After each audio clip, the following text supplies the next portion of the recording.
8x আর -16 এখানে তাহলে আমাদের হচ্ছে এই অ্যান্সারটা ডি ডি এর দাগের অ্যান্সারটা। নাম্বার 2 তে দিয়েছে কোনটি ত্রিভুজের সমতার শর্ত নয়। সর্বসমতার শর্ত কোন কোন কোন হতে পারে না। তাহলে আমাদের হবে ডি ডি এর দাগের অ্যান্সারটা। নাম্বার 3 তে দিয়েছে 0.997 এই 2 দশমিক স্থান পর্যন্ত আসন্ন মান।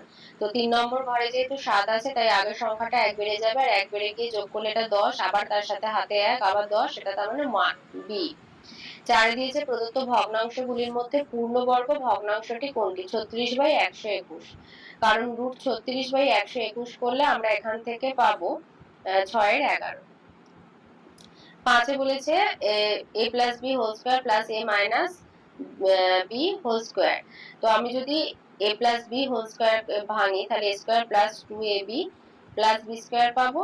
আর এখানে যেহেতু প্লাস আছে পরে এটাকে যদি আমরা লিখি বিস্তারিত আকারে তাহলে যোগ দিয়ে পাবো a square minus 2ab plus b square. তাহলে এখানে আমার এটা এটা কেটে যাচ্ছে তাহলে এটা দুটো a আর দুটো b তাহলে 2 কমন নিলে আমি পাবো a square plus b square তার মানে সি এর দাগের উত্তরটা। 6 তে দিয়েছে x প্লাস 7 হোল স্কয়ার সমান x square plus 14x plus k এর মান কত। তো আমরা যদি এই সংক্ষিপ্ত রূপটাকে আমরা যদি এটার মতো বিস্তৃত আকারে লিখি তাহলে পাবো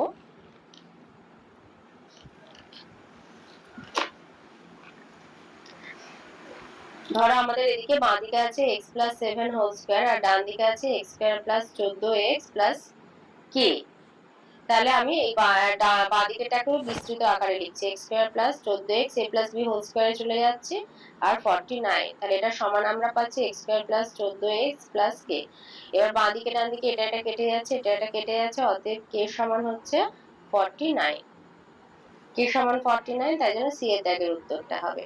7 এ বলেছে যে সরলরেখাংশ দুটি বা তার বেশি সরলরেখাংশ আলাদা আলাদা বিন্দুতে ছেদ করে মানে ধরো এই দুটো আলাদা সরলরেখা এটা AB এটা C আর D এটা এই আরেকটা সরলরেখা হচ্ছে EF যেটা AB কে G বিন্দুতে আর CD কে H বিন্দুতে ছেদ করেছে তাহলে এটাকে আমরা বলবো ভেদক বা ছেদক। 8 এ বলেছে কোন ত্রিভুজের মধ্যমার সংখ্যা 3টি।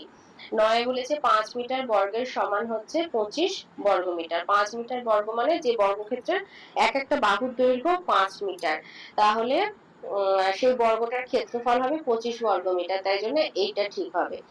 x এ বলেছে 1 বর্গ মিটার সমান কত হেক্টোমিটার। আচ্ছা kilo hecto metre kilo hecto deca metre তাহলে 1 হেক্টোমিটার মানে 1 সেমি সমান হচ্ছে কিলো কিলোর পরে হেক্টো তারপর ডেকা তারপরে মিটার 100 মিটার। তাহলে 1 হেক্টোমিটার সমান 100 মিটার। তাহলে আমি যদি উল্টো ভাবে বলি যে 1 মিটার সমান হচ্ছে 1 এর 100 হেমি কারণ হেমি হচ্ছে বড় মিটার হলো ছোট মানে মিটার ছোট হেক্টোমিটার বড়। তাহলে সেই হিসাবে তাহলে 1 মিটার 1 বর্গ মিটার তার মানে হচ্ছে 1 বর্গ মিটার মানে হবে এটার স্কয়ার হবে তাহলে 1/100 স্কয়ার তার মানে হচ্ছে 1/1 এর 10,000 হবে 1 2 3 4। তো 1 এর 10,000 কে আমি যদি দশমিকে লিখি তাহলে 1 এর পিঠে 4টে শূন্য একটা দশমিক হবে তাহলে আমার এখানে 4টে শূন্য মানে একটা আছে আর 3টে শূন্য চাই তার মানে এইটা বি এর দাগের অ্যানসারটা 1 এই 0.0001 বর্গ হেক্টোমিটার। 2 এর আইতে বলেছে মান নির্ণয় করো। তো এখানে দেখো 25 এর 81 এখান থেকে পাবো 5 এর 9 আর এটা 16 এর 81 মানে 4 এর 9 একই হয় তাহলে 5 বিয়োগ 4/9 তার মানে 1 এর 9 সমান 1 এর 3। দিয়ে দিয়েছে ত্রিভুজের সর্বসমতার শর্তগুলি লেখো এটা আছে তোমাদের বইয়ে অঙ্ক বইয়ের 126 পাতাতে রয়েছে। এই যে ত্রিভুজের সর্বসমতার এই যে শর্ত হলো এই যে ত্রিভুজের সর্বসমতার শর্ত হচ্ছে বাহু বাহু বাহু এসএসএস 2 বাহু কোণ বাহু বা এসএএস 3 হচ্ছে কোণ বাহু কোণ বা এএসএ অথবা কোণ কোণ বাহু এএস আর 4 সমকোণ অতিভুজ বাহু আরএইচএস। তাহলে আমাকে এখানে শুধু শর্ত লিখতে বলেছে তো এইটা লিখলে হয়ে যাবে আর যদি আমাকে কোনো শর্তকে মানে ব্যাখ্যা করে লিখতে বলে তখন এই লেখা প্লাস এই ছবিগুলো দিয়ে দেবে যে মানে শর্তটা বলবে যে এই শর্তটা বুঝিয়ে বলো তখন এই লেখাটা লিখবে তার সাথে এই ছবিটা দিয়ে দেবে কিন্তু আমাদের এখানে বলেছে যে ত্রিভুজের সর্বসমতার শর্তগুলি লেখো তার মানে এই 4টে শর্ত যে সর্বসমতার শর্ত হলো বলে 4টে শর্ত এইভাবে লিখে দিলে হয়ে যাবে। অথবাতে বলেছে 22 এর 7 কে 2 দশমিক স্থান পর্যন্ত আসন্ন মানে নিয়ে যেতে বলেছে। তো 22-এর 7, 22-কে 7 দিয়ে আমরা ভাগ করব। 3 7 21, 1 হলে দশমিক বসিয়ে শূন্য নিলাম, 7 1 7 3, আবার দশমিকের জন্য একটা শূন্য পেলাম, 30 হলো, 4 7 28, আবার 2, আবার একটা শূন্য পেলাম, 7 2 14, 6। তো আমাদের 2 দশমিক বলেছে, 3 দশমিকে 2 আসছে, এই দশমিকের পরে 3 নম্বর ঘরে 2 আসছে, তাই এটা 3.14। তাহলে 22-এর 7 মানে 3.14। তিনেতে বলেছে 35-কে দুইটি বর্গের অন্তররূপে প্রকাশ করো। তো 6 স্কয়ার মাইনাস 1 স্কয়ার করবে দুটি বর্গের অন্তররূপে, কারণ 36 বিয়োগ 1 সমান হচ্ছে 35। তাহলে 6 স্কয়ার মাইনাস 1 স্কয়ার হিসাবে লিখে রেখে দেবে। তিনের আয়তে বলেছে 35-এর 42-কে কোন ভগ্নাংশ দিয়ে গুণ করলে গুণফলের বর্গমূল 0.2 হবে। তাহলে গুণফলের বর্গমূল হচ্ছে 0.2, তাহলে গুণফলটা হবে 0.2 হোল স্কয়ার মানে 0.04। এবার একটা সংখ্যা 35-এর 42, তাহলে অপর সংখ্যা সমান 0.04 ভাজিতক 35-এর 42। তো এই 0.04 কে, এটা হচ্ছে দশমিক, একে যদি সামান্য ভগ্নাংশে লিখি 4-এর 100 ভাজিতক 35-এর 42। এবার আমাদের ভগ্নাংশের ভাগের ক্ষেত্রে কি হয়, প্রথম ভগ্নাংশটা যেরকম থাকে সেইভাবেই লিখবো, 4-এর 100 ভাগটা হয়ে গেল গুণ, আর 35-এর 42-এর অনন্য, 42-এর 35 হয়ে গেল। এবার কাটাকুটি করলে 6-এর 100 25, 4 আর 100 কেটে 25, আর এটা আমি 7 দিয়ে কেটে দিলাম, 6 7 42, 5 7 35, 25 5 125, আর এই লবে 6 চলে এলো। অথবাতে দিয়েছে ভাগ পদ্ধতিতে √3 2 দশমিক স্থান পর্যন্ত আসন্ন মান। তো √3 এভাবে লিখে 3-এর পরে দশমিক দেবে, জোড়া জোড়া 3 6টা টোটাল শূন্য লিখবে। এবার 1 দিয়ে দিলাম, 1 1 কে 1 বিয়োগ করে 2, দশমিকটা তুলে দিলাম, এখানে দিতে দুটো শূন্য নামলো। এবার 1 কে 2 দিয়ে গুণ করে 2 বসালাম, তার পিঠে 7, এখানে দশমিকের ডান দিকে 7 বসালাম। এবার 27 কে 7 দিয়ে গুণ করলে 189, 7 7 49, 7 4, 7 দুগুণে 14 4 18।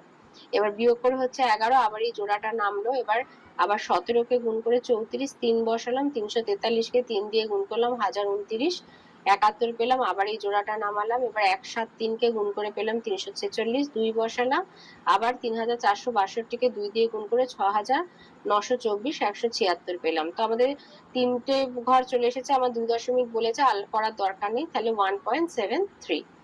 শুধু 3 নম্বর ঘরে দেখলাম যে এখানে 5 বা 5-এর বেশি হয় কিনা। তো এখানে 5-এর কম আছে, 2 5-এর থেকে ছোট, তাই হলো 1.73। তিনে দিয়েছে পূর্ণ বর্গাকারে প্রকাশ করে মান নির্ণয় করো। m square plus m square n square plus 10 mnr plus 25 r square. এবার এইটাকে পূর্ণ বর্গাকারে নিয়ে গিয়ে তারপরে আবার m সমান 2, n সমান -1 আর r সমান 3 বসিয়ে একটা সাংখ্যমান বের করতে হবে।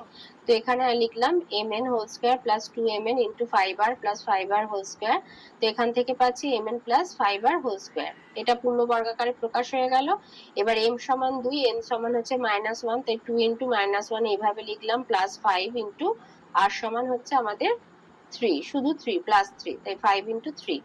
তাহলে এখানে 2 এর আগে কোনো চিহ্ন নেই, মানে প্লাস, প্লাস মাইনাসে গুণ হলে মাইনাস হবে, -2 প্লাস 3 5 15, 15।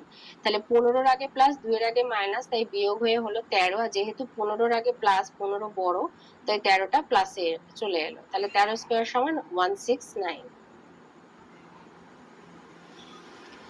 দুইতে বলেছে x plus a by b plus b by a আর y সমান a by b minus b by a হলে দেখাতে হবে, মানে প্রমাণ করতে হবে যে x to the power 4 plus y to the power 4 minus 2x square y square সমান 16। তাহলে আমি বাম পক্ষটাকে আগে নিলাম, x to the power 4 plus y to the power 4 minus 2x square y square. এটাকে ভেঙে লিখলাম x square whole square minus 2x square y square plus y square whole square. তো এখান থেকে পেলাম x square minus y square whole square, এটা a square minus b স্কয়ারে চলে এলো। তাহলে x plus y into x minus y whole square. এবার x সমান a by b plus b by a আর y সমান a by b minus b by a লিখলাম, এভাবে প্লাস দিয়ে। এখানে যেহেতু প্লাস আছে তাই পরের কোনো চিহ্ন পাল্টালো না। দ্বিতীয় ক্ষেত্রে কিন্তু প্রথমে x এর যেটা ভ্যালু সেটা লিখেছি,